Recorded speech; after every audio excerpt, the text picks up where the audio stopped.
Welcome back to Mideast in Depth, where we take a look at various viewpoints across the media on Middle Eastern politics. Rami G. Khouri comments in the Daily Star that Syria has always been much more than its geography, whether in the past or in modern times.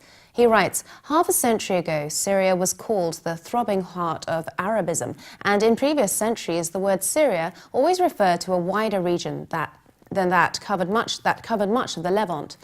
He points out it will take many years to restore Syria to its pre-war condition, but in the meantime, it would be useful to understand the underlying drivers of the country's terrible plunge into inhuman warfare and suffering so that we might avoid perpetuating them in other Arab lands.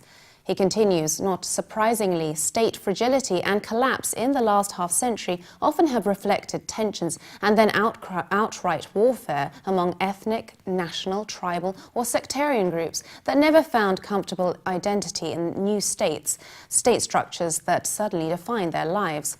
He states that two reactions from within Syria heightened the inevitable stresses and collapses we are witnessing now. More severe oppression by the state to maintain order and the scramble by citizens to ensure their needs by turning to their own religious and tribal movements. ISIS is merely the latest and most severe of many such manifestations. Rami G. Khouri concludes, Syria reminds us that we are likely to endure years of dislocation and violence until local authorities re-establish order not based on the security dictates of a single family with its national army, but rather on a more credible social contract among citizens who feel they belong to a state and consensually agree on its ground rules. Ramzi Baroud, writing in Arab News, claims that IS is a Western phenomenon. He writes, not only is IS to a degree an alien movement in the larger body politic of the Middle East, it also seems to be a partly Western phenomenon, a hideous offspring resulting from Western neo-colonial adventures in the region, coupled with alienation and demonization of Muslim communities in Western societies. He adds, by Western phenomenon, I refrain from suggesting that IS is largely a creation of Western intelligence, as many conspiracy theories have persistently advocated.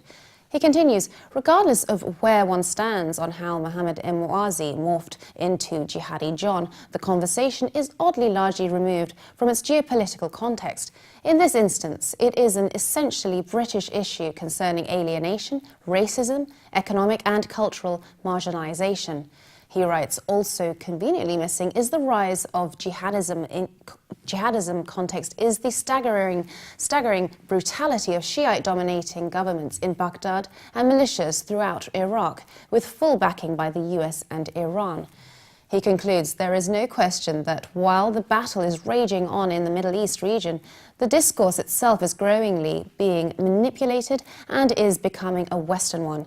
This is why IS is speaking English for its language, complete with authentic Western accents, methods, messages, and even the orange hosted jumpsuits is centered in some other socio-political and cultural context.